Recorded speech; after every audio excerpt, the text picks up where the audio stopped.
रामायण क्या है? एक रात की बात है। माता कौशल्या जी को सोते में अपने महल की छत पर किसी के चलने की आहट सुनाई दी। नींद खुल गई। पूछा कौन है? मालूम पड़ा श्रुतकीर्ति जी, सबसे छोटी बहू, शत्रुघ्न जी की पत्नी। माता कौशल्या जी ने उन्हें नीचे बुलाया। श्रुतकीर्ति जी आई, चरणों में प्रणाम कर खड़ी रह गईं। माता कौशल्या जी ने पूछा, श्रुति, इतनी रात को अकेली छत पर क्या कर रही हो बेटी? क्या नींद नहीं आ रही? शत्रुघ्न कहाँ है? श्रुति कीर्ति की आंखें भर आईं, मां की छाती से चिपटी, गोद में सिमट गईं। बोली, मां, उन्हें तो देखे हुए 13 वर्ष हो गए। उफ! कौशल्या जी का हृदय कांप कर झटपटा गया। तुरंत आवाज लगाई। सेवक दौड़े आए।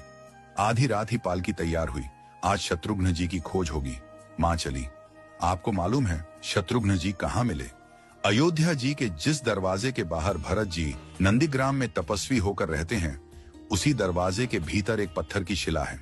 उसी शिला पर अपनी बाह का तकिया बनाकर लेटे मिले। मां सिराहने बैठ गईं, बालों में हाथ फिराया तो शत्रुघ्न जी ने आंखें खोली। मां! उठे, चरणों में गिरे। मां, आपने क्यों कष्ट किया? मुझे बुलवा लिया होता। मां ने कहा, शत्रुघ्न यहां क्यों?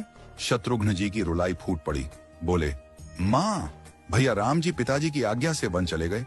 भैया लक्ष्मण जी उनके पीछे चले गए। भैया भरत जी भी नंदीग्राम में हैं। क्या ये महल, ये रथ, ये राजसी वस्त्र विधाता ने मेरे ही लिए बनाए हैं? माता कौशल्या जी निरुत्तर रह गई। देखो क्या है ये राम कथा। ये भोग की नहीं, त्याग की कथा है।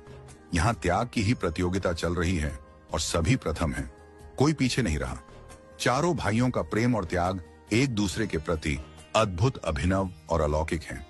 रामायण जीवन जीने की सबसे उत्तम शिक्षा देती है। भगवान राम को 14 वर्ष का वनवास हुआ तो उनकी पत्नी सीता मैया ने भी सहर्ष वनवास स्वीकार कर लिया। परंतु बचपन से ही बड़े भाई की सेवा में रहने वाले लक्ष्मण जी कैसे राम जी से दूर हो जाते? माता सुमित्रा से तो उन्होंने आज्ञा ले ली थी वन जाने की, परंतु जब पत्नी उर्मिला के कक्ष की ओर बढ़ रहे थे तो सोच रहे थे कि मां ने तो आज्ञा दे दी, परंतु उर्मिला को कैसे समझाऊंगा, क्या बोलूंगा उनसे? यही सोच विचार करके लक्ष्मण जी जैसे ही अपने कक्ष में पहुंचे तो देखा कि उर्मिला जी आरती का थाल लेके खड़ी थी और बोली, आप मेरी चिंता छोड़ प्रभु, श्री राम की सेवा में वन को जाओ। मैं आपको नहीं रोकूंगी। मेरे कारण आपकी सेवा में कोई बाधा ना आए, इसलिए साथ जाने की जिद भी नहीं करूंगी। लक्ष्मण जी को कहने में संकोच हो रहा था, परंतु उनके कुछ कहने से पहले ही उर्मिला जी ने उन्हें संकोच से बाहर निकाल दिया। वास्तव में यही पत्नी का धर्म है। पति संकोच में पड़े उससे पहले ही पत्नी उसके मन की बात जानकर उसे संकोच से बाहर कर दे। लक्ष्मण जी चले गए, परंतु 14 वर्ष तक उर्मिला ने एक तपस्विनी की भांति कठोर तप किया।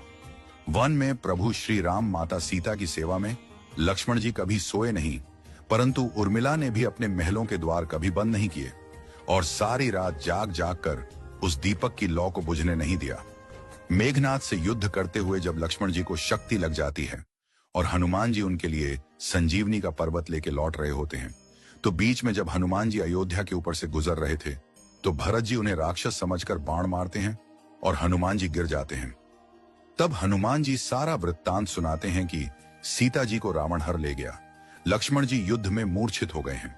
ये सुनते ही कौशल्या जी कहती हैं कि राम को कहना कि लक्ष्मण के बिना अयोध्या में पैर भी मत रखना, राम वन में ही रहे। माता सुमित्रा कहती हैं कि राम से कहना कि कोई बात नहीं, अभी शत्रुघ्न है, मैं उसे भेज दूंगी। मेरे दोनों पुत्र राम सेवा के लिए ही तो जन्मे हैं। माताओं का प्रेम देखकर हनुमान जी की आंखों से अश्रुधारा बह रही थी, परंतु जब उन्होंने उर्मिला जी को देखा तो सोचने लगे कि ये क्यों एकदम शांत और प्रसन्न खड़ी है?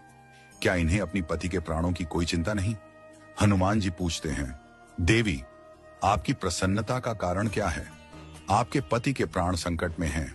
सूर्य उदित होते ही सूर्य कुल का दीपक बुझ जाएगा। उर्मिला जी का उत्तर सुनकर तीनों लोकों का कोई भी प्राणी उनकी वंदना किए बिना नहीं रह पाएगा।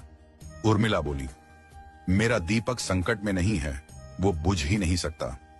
रही सूर्योदय की बात, तो आप चाहें तो कुछ दिन अयोध्या में विश्राम कर लीजिए, क्योंकि आपके वहां पहुंचे बिना सूर्य उदित हो ही नहीं सकता। आपने कहा कि प्रभु श्री राम मेरे पति को अपनी गोद में लेकर बैठे हैं। जो योगेश्वर प्रभु श्री राम की गोदी में लेटा हो, काल उसे छू भी नहीं सकता। यह तो वो दोनों लीला कर रहे हैं। मेरे पति जब से वन गए हैं तब से सोए नहीं हैं।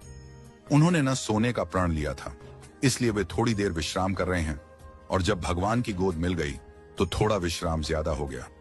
वे उठ जाएंगे। और शक्ति मेरे पति को लगी ही नहीं, शक्ति तो प्रभु श्री राम जी को लगी है।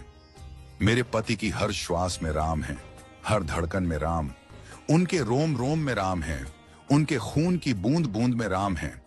और जब उनके शरीर और आत्मा में ही सिर्फ राम है तो शक्ति राम जी को ही लगी, दर्द राम जी को ही हो रहा। इसलिए हनुमान जी आप निश्चिंत होके जाए, सूर्य उदित नहीं होगा। राम राज्य की नींव जनक जी की बेटियां ही थीं, कभी सीता तो कभी उर्मिला। भगवान राम ने तो केवल राम राज्य का कलश स्थापित किया, परंतु वास्तव में राम राज्य इन सब के प्रेम, त्याग, समर्पण और बलिदान से ही आया। जिस मनुष्य में प्रेम, त्याग, समर्पण की भावना हो, उस मनुष्य में राम ही बसता है। कभी समय मिले तो अपने वेद, पुराण, गीता, रामायण को पढ़ने और समझने का प्रयास कीजिएगा। जीवन को एक अलग नजरिए से देखने और जीने का सुर मिलेगा। लक्ष्मण सा भाई हो, कौशल्या माई हो, स्वामी तुम जैसा मेरा रघुराय हो, नगरी हो अयोध्या सी, रघुकुल सा घराना हो, चरण हो राघव के जहां मेरा ठिकाना हो त्याग भरत जैसा, सीता सी नारी हो, लवकुश के जैसी संतान हमारी हो, श्रद्धा हो श्रवण जैसी, सबरी सी भक्ति हो, हनुमत के जैसी निष्ठा और शक्ति हो। ये रामायण है, पुण्य कथा श्री राम की।